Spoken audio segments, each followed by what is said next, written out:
നമസ്കാരം, the journalist. ഞാൻ രേഷ്മ. ഇന്ന് ഞങ്ങൾ നിൽക്കുന്നത് പാലക്കാടാണ്. കേരള നിയമസഭാ തെരഞ്ഞെടുപ്പിനോടനുബന്ധിച്ച് തന്നെ കേരള രാഷ്ട്രീയം ഉറ്റുനോക്കുന്നത് ഏറ്റവും നിർണായകമായിട്ടുള്ളൊരു മണ്ഡലം കൂടിയാണ് പാലക്കാട്. എന്തായാലും ഒരു ത്രികോണ മത്സരമാണ്. എങ്ങനെയാണ് ഇവിടുത്തെ ജനങ്ങൾ ഇതിനെ നോക്കിക്കാണുന്നത്, അല്ലെങ്കിൽ അവരുടെ പ്രതികരണങ്ങൾ എന്താണെന്ന് നമുക്ക് അവരോട് ചോദിച്ചറിയാം. ഈ പ്രാവശ്യം പാലക്കാട് കട്ടയ്ക്കുള്ള മത്സരമാണ്. BJP ശോഭാ സുരേന്ദ്രനും പിഷാരടിയല്ലേ നിൽക്കുന്നത്. BJP കൊണ്ടുപോകണം, മാറ്റം വരണം. ഇവർ രണ്ടു കൂട്ടരും ഭരണം നടത്തിയിട്ട് ജനങ്ങൾക്ക് പൊറുതി മുട്ടിയിരിക്കുന്ന സമയമാണ്. അതുകൊണ്ട് BJP വന്നേ നിവൃത്തിയുള്ളൂ.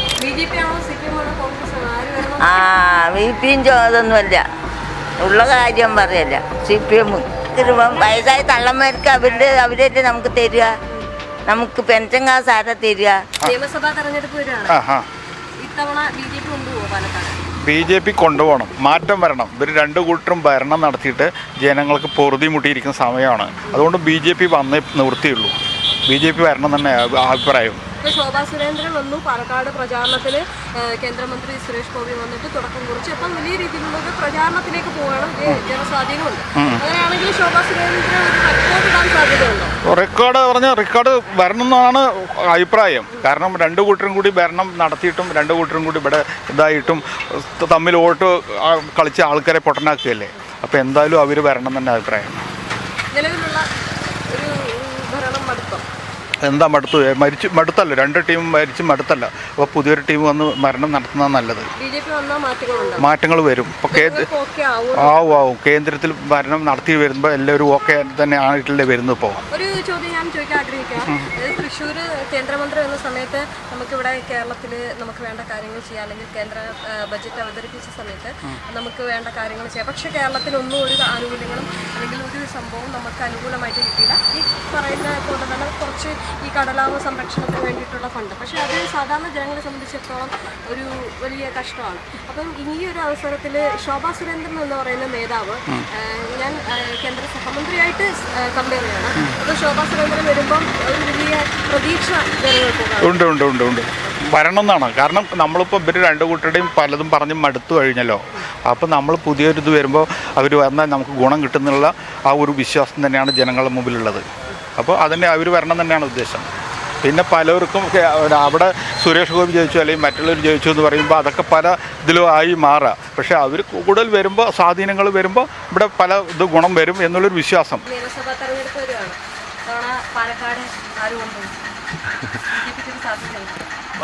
അത് നമുക്ക് പറയാൻ പറ്റില്ല. ഇലക്ഷൻ കഴിയാതെ കച്ചവടക്കാരൻ്റെ നീക്കം എന്താണെന്ന് പറഞ്ഞു കഴിഞ്ഞാൽ, ചെറുകിട മേഖല വളരെ തകർന്നുകൊണ്ടിരിക്കുന്ന ഒരവസ്ഥയിൽ കച്ചവടക്കാരനെ ആര് സഹായിക്കണോ അവർക്കേ ഞങ്ങൾ വോട്ട് ചെയ്യുള്ളൂ. അങ്ങനെയാണ് വ്യാപാരി വ്യവസായി ഏകോപന സമിതി തീരുമാനിച്ചിരിക്കുന്നത്. എല്ലാവർക്കും ഇപ്പം നേരിയ മുൻതൂക്കം ഇപ്പോഴത്തെ അവസ്ഥയിൽ BJPക്ക് ഉണ്ട്. ഇനി നാളെ ചിത്രം കളങ്ങൾ മാറുമല്ലോ. കാരണം അവസാന റൗണ്ടാണല്ലോ എല്ലാ ഇലക്ഷൻ്റെ തീരുമാനങ്ങൾ എടുക്കുന്നത്. ടെസ്റ്റ് പ്രതീക്ഷിക്കാവുന്ന കണ്ടീഷനിലൊന്നുമില്ല. അതിൽ അവസാനത്തെ ലാസ്റ്റ് ലാപ്പിൽ എങ്ങനെയാണ് കാര്യങ്ങൾ പോകണം, അതിനനുസരിച്ചിട്ട് മാത്രമേ കാര്യങ്ങൾ കൊണ്ടുപോകൂ. ആഗ്രഹമുണ്ട്. ചെറുകിടക്കാരന്, കച്ചവടക്കാരർക്ക് ബുദ്ധിമുട്ടുള്ള എല്ലാ മുന്നണികളും മാറണം തന്നെയാണ് ഞങ്ങളുടെ ഉദ്ദേശം. കച്ചവടക്കാർ ബുദ്ധിമുട്ട്, കാരണം ചെറുകിട മേഖലയിൽ വൻകിട കച്ചവടക്കാരെ കടന്നുകയറ്റം ചെറുകിട മേഖല തകർന്നിരിക്കുകയാണ്. ഒരുപാട് കുടുംബങ്ങളുടെ ഉപജീവന മാർഗം മുട്ടിയിരിക്കുകയാണ്. ഒരു വൻകിടക്കാരൻ മാത്രം നേരാകുമ്പോൾ 1000 ചെറുകിടക്കാർ നഷ്ടപ്പെടുകയാണ്. അങ്ങനെ സമൂഹത്തിൽ തൊഴിലുകളെ ഇല്ലാതാകുകയാണ് വ്യാപാര മേഖലയിൽ. അതിനെതിരെ ഞങ്ങൾ ശക്തമായൊരു വിധിയെഴുത്ത് എഴുതി. ഇപ്പോഴത്തെ റോളിങ്ങിൽ ഒരു റൗണ്ട് കഴിഞ്ഞല്ലോ ശോഭാ സുരേന്ദ്രൻ. പാലക്കാടിനെ സംബന്ധിച്ചിടത്തോളം പരിചയസമ്പന്നനായ ഒരു സ്ഥാനാർത്ഥിയാണ്.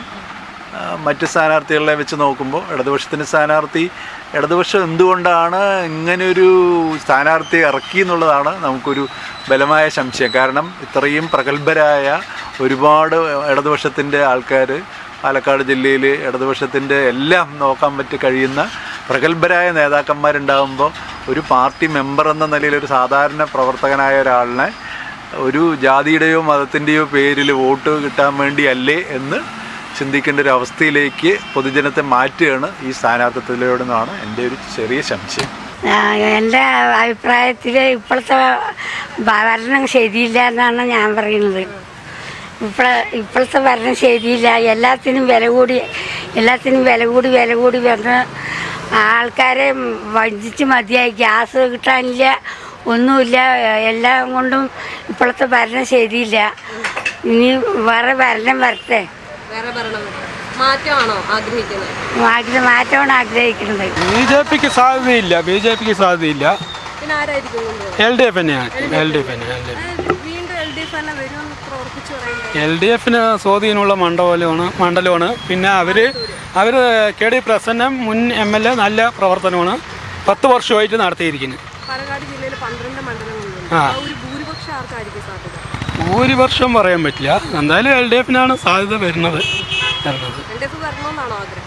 LDF വരണമെന്ന് ആഗ്രഹം കൊണ്ടല്ല, ഇതിപ്പോൾ അവിടെ തമ്മിൽ തല്ല്. അതുകൊണ്ട് ഇവിടെയും പ്രശ്നം അവിടെയും പ്രശ്നം. ഇപ്പോൾ സർവേ ഫലങ്ങളൊക്കെ പറയുന്നത് ഈക്വലാണല്ലോ. അത് അവിടെ തമ്മിൽ തല്ലുണ്ടാക്കിയാൽ ഇവർക്ക് ഗുണം കിട്ടും, ഇവിടെ പ്രശ്നം വന്നാൽ അവർക്ക് ഗുണം കിട്ടും. അത്രയേ ഉള്ളൂ. ഇല്ല, കോൺഗ്രസ് തന്നെ തിരിച്ചു വരും. 100% വരും. പാലക്കാടിനെ സംബന്ധിച്ചോ? പാലക്കാട് ഒരു മാറ്റം എന്തായാലും ആൾക്കാർ പ്രതീക്ഷിക്കുന്നുണ്ടെങ്കിലും പിഷാരടി ജയിക്കും എന്നുള്ളൊരു 100% ഉറപ്പുണ്ട്. ഓക്കെ. സിനിമാ മേഖലയിൽ നിന്നൊരു നടൻ എന്നുപരി രാഷ്ട്രീയ പ്രവർത്തകനായി മാറാണ് ആളിപ്പോൾ. മാത്രമല്ല രമേശ് പിഷാരടിയുടെ സ്ഥലം കൂടിയാണ്. അതുകൊണ്ട് എന്തായാലും 100% പിഷാരടിക്ക് ഒരു ചാൻസ് ഉണ്ട് അവിടെ. വനിതാ നേതാവ് കഴിഞ്ഞ പ്രാവശ്യം അങ്ങനെ തന്നെയല്ലായിരുന്നു. എങ്കിലും അതിലൊരു മാറ്റം ഉണ്ടായല്ലോ. അതായത് എന്തായാലും കേരളം 100% ആഗ്രഹിക്കുന്നത് ഒരു കോൺഗ്രസ് ഭരണമാണ്. അതെന്തായാലും തീർച്ചയായിട്ടും. പാലക്കാട് മണ്ഡലമാണ്. പാലക്കാട് ആരായിരിക്കും ഒരു വിജയ പ്രതീക്ഷ?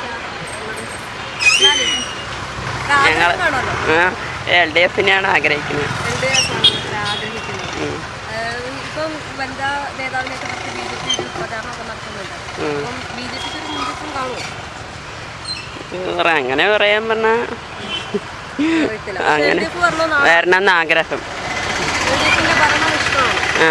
എന്തുകൊണ്ടാണ് LDFന്റെ ഭരണം ഇഷ്ടപ്പെടാൻ കാരണം? നമ്മൾ ചെറുതായിരിക്കുമ്പോൾ തന്നെ അതുമായിട്ടുള്ളൊരു ഇത് വേണ്ട കാര്യങ്ങളെല്ലാം നടത്തി തരും. സാധാരണക്കാരെ സംബന്ധിച്ച് അത് LDF ആണ്. കേരള നിയമസഭാ തെരഞ്ഞെടുപ്പ് വരികയാണ്. അതെ, പാലക്കാട് BJP ഉണ്ടോ? സാധ്യതയുണ്ടോ? തീർച്ചയായിട്ടും ഉണ്ട്. ശോഭാ സുരേന്ദ്രനല്ലേ, അത് നല്ല ഹോപ്പുണ്ട്. ശോഭാ സുരേന്ദ്രനെ സംബന്ധിച്ച് ഒരു പരിചയമുള്ള മുഖമാണ് പാലക്കാട് നിൽക്കുന്നത്. അതെ, നേരത്തെ നിന്നിരുന്നല്ലോ. അപ്പോൾ അവർക്കൊരു റെക്കോർഡ് വിജയം പ്രതീക്ഷിക്കാം. റെക്കോർഡ് വിജയം എന്ന് പറയാൻ പറ്റില്ല, എങ്കിലും ഉറപ്പ് ജയിക്കും. ഇപ്പോൾ എതിർ സ്ഥാനാർത്ഥിയായിട്ടിരിക്കുന്നത് പാലക്കാടിന്റെ സ്വന്തം രമേശ് പിഷാരടി. അപ്പോൾ അദ്ദേഹവും വരുമ്പോൾ ഒരു കട്ട മത്സരമായിരിക്കും. അദ്ദേഹത്തിന് അത്ര പരിചയമുണ്ടോ രാഷ്ട്രീയത്തിൽ? അതുകൊണ്ട് സംശയമാണ്. പാലക്കാട് പ്രശ്നം UDFനായിരിക്കും സാധ്യം. പക്ഷേ UDF ആണല്ലോ പോലെ ഷാഫി പറമ്പാണല്ലോ മറ്റുള്ള മാർക്സിസ്റ്റ് കോട്ടയിൽ നിന്ന് ഷാഫി പറമ്പിൻ്റെ ഭരണത്തിൽ കൂടെയാണ് അത് അവിടെ എല്ലാവർക്കും കോൺഗ്രസ്സിൽ വരാൻ കാരണം. ഇനിയിപ്പോൾ അത് കോൺഗ്രസ് തന്നെ ആയിരിക്കുന്നതാണ് പ്രതീക്ഷ. രമേശ് പിഷാരടി ഒന്നും സിനിമ നടൻ കാരണം ഒരു ചെറിയൊരു ഇതുണ്ട്. ശോഭാ സുരേന്ദ്രനും ചാൻസ് ഉണ്ട്. ശോഭാ സുരേന്ദ്രനൊക്കെ പ്രതീക്ഷിക്കാം. പക്ഷെ കഴിഞ്ഞിട്ടിപ്പോൾ അവർ 15 വർഷം മുന്നേ നിന്നാണല്ലോ. അപ്പോൾ അവർക്ക് ഒരു ചാൻസ് കിട്ടിയതാണ്. ചെറിയ വോട്ടിനാണ് അവർ ഇതായത്. പാർട്ടി ശോഭാ സുരേന്ദ്രൻ്റെ ഇത് കണ്ടിട്ട് ചിലപ്പോൾ ചാൻസ് ഉണ്ട്. അങ്ങനെ LDF ഇപ്പോൾ അങ്ങനെ വലിയ ഇത് കാണുന്നില്ല. ഇപ്പോൾ 10 വർഷമായിട്ട് പാലക്കാട് മൊത്തം UDFൻ്റെ കൂടെയാണ്. UDFനാണ് മുൻകൂർ ഇത് ചാൻസ് കിട്ടും ശോഭാ സുരേന്ദ്രന്. അത് മാത്രം ഇഞ്ചോട് പാലക്കാട് ഒരു ഇതാണല്ലോ. അപ്പോൾ ഇല്ലെങ്കിൽ ഇപ്പോൾ മാമൂട്ടത്തിൻ്റെ ഈ പെണ്ണ് പ്രശ്നമായ കാരണമാണ് ഇങ്ങനെ. അതെ, ഇല്ലെങ്കിൽ അത് ക്ലിയർ ആയിരുന്നു. ഒരു കോൺഗ്രസ് തന്നെ ആയിരിക്കും. UDF അതായിട്ടേ കൊണ്ടുപോയതാണ്. UDFനായിരിക്കുന്ന വിചാരിക്കുന്നു. UDF പറഞ്ഞാൽ ഒരു 10 വർഷമായില്ലേ, ഒരു മടുപ്പ് വന്നിട്ടുണ്ടാവും ഭരണത്തിൽ.